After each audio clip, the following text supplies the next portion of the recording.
バンプ・オブ・チキンの藤原さん、直井さんが、うちの楽器を弾いてくれてて。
を入れます。こ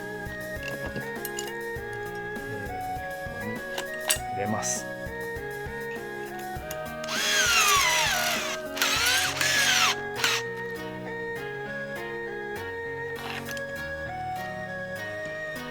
しっかり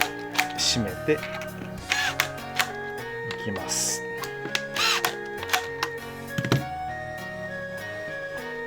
はい、ジョイントができました。で、ナットの高さ非常に重要なので、スケールを当ててどんぐらい削ればいいかなというのを見ますね。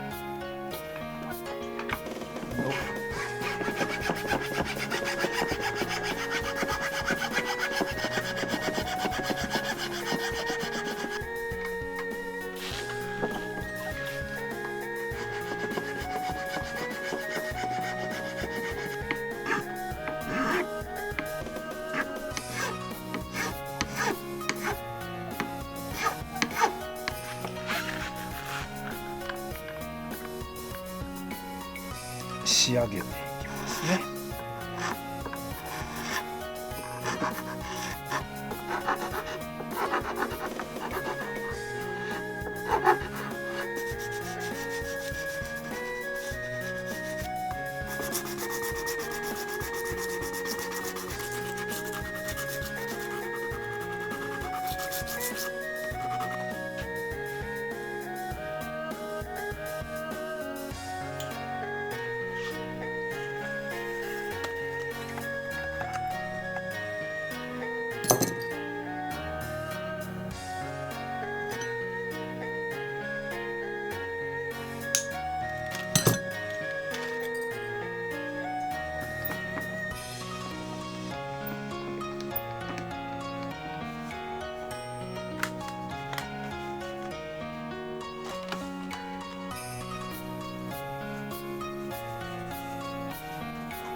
1弦と6弦の位置を決めたら、その間を5等分するんですね。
でとりあえず6本の溝ができました。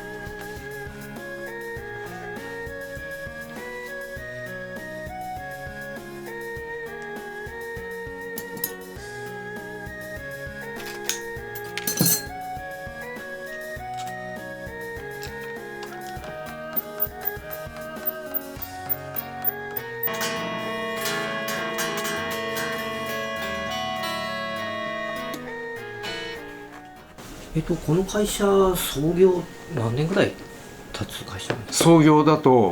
今年でちょうど40年なんですよ。やっぱやってていいことも悪いこともあったと思うんですけど、はい、なんか特にいいことなんていうのは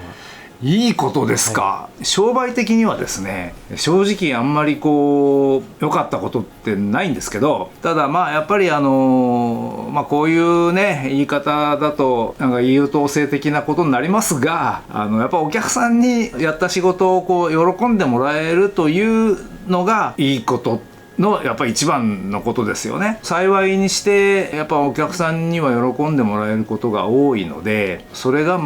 40年続けてこられた原動力みたいなところでもあるし、ね、そんな中ではね割と有名なバンドとかの人にも使ってもらったりもする機会があったり、そもそも好きなことを仕事にしてるわけなんで、好きなことを仕事にしてるから贅沢は言えないとは思いつつ、仕事そのものが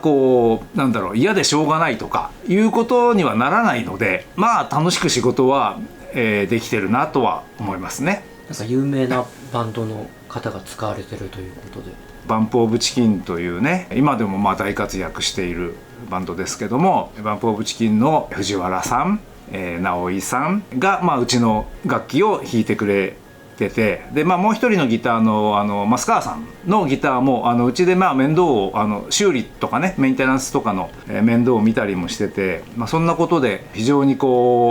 ンプのそのファンの方たちからのなんですかねご注文もあるし、いろいろそういう面でいろいろお世話にはなってるなという感じはありますね。これがうちのオリジナルギターとして、最も自分が気に入っているモデルでソニックブーマーというモデル名がついてます。どういう特徴があるかというところなんですけど、このギターのですね一番の売りというか珍しいところ、それはですねここですね。ネックを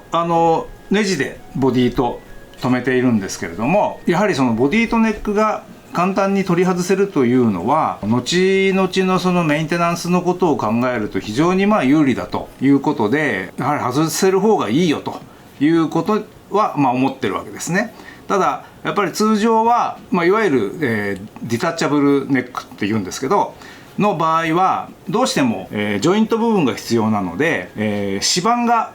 ボディの上にある程度こう乗っかってしまう。したがってそのハイポジションを引きにくいみたいなことが、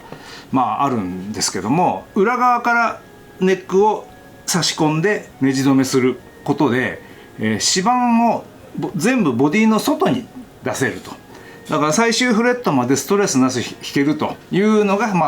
このギターの、売りというかそういうところなんですね。ぶっちゃけてしまうと、これね見る人が見れば分かると思うんですが、レスポールジュニア丸 R かどうか知らないけど、ギブソンのという会社のレスポールジュニアにちょっと似てます。ジュニアのダブルカットウェイというに似てるんですけど、で実際ジュニアのダブルカットウェイ、自分も持ってるんですけど、使い勝手的に言うと特にこうストラップでかけた時にもう完全にヘッドが落っこってしまうと、バランスがめちゃくちゃ悪いんですよ。でその辺はやっぱりその演奏する上でね、要するに左手に負担がかかることになるので、やっぱり改善したいということで、レスポールよりはだいぶこう上側の、ホーンというね角の部分、これを、長くしてます。であとヘッドが重いとヘッドが下がっちゃうので、ヘッドを小さくして、これ、なんですかね、ヘッドの重さを軽減するということで、ストラップで下げた時にですね、非常にこうバランスのいいギターになりました。実は、試作1号機なんです。でなのでこうキルトメイプルっていうね非常にこう木目の綺麗な、材料とネックもですね、このようにバーズアイメイプルというですね、しかもこれバーズアイメイプルのワンピース材という、ちょっと今ではこのサイズのバーズアイメイプルのワンピースちょっとなかなか手に入らないんですけど、そういうものを使って作ったんですが、これ以降の2本目以降の製品版の場合はちょっとやっぱこのメイプルの材料のぶどまりというか非常に悪いので、メイプル3ピースにしたりとかいろいろそういうやたら値段ばっかり上がっちゃってもしょうがないので、ある程度そのコスト的なものも考えた仕様にしています。でその中でこれはピックアップがブリッジポジションの1個しかついてないですね。でここ裏側からこれネックジョイントしているので、ここの中にはだからネジがこっち側にもねあるんで、ここにピックアップがつけられないという現実的な問題があったんで、ワンピックアップで始めたんですけど、やはり音のバリエーション的にねワンピックアップは辛いという声も多く、その後ちょっといろいろ考えてですね、ここのネジの間、この間だとちょっと短くて無理なんですけど、これをもうちょっと長くしてネジの間隔を広くすると、この間にピックアップが入るという方法が取れるなと思ったんで、最近制作しているこのモデルに関してはフロント側にもピックアップが、ついた2ピックアップのものが、多くなってます。あとあれですかね、これワンピックアップで、ピックアップ1個だとどうしても音のバリエーションが、少ないんで、このスイッチつけて、これハンバッキングピックアップなので、ピックアップの中にコイル2個入ってますね。でその2個のコイルを通常は、ハンバッキングピックアップというのは、2個のコイルが直列につながって音が、出てるんですけど、スイッチを切り替えることでその直列を並列に変えたりで、2つあるコイルのうちの片側だけを使ったりということができるようにはなっています。というのが、このギターの概要という形になります。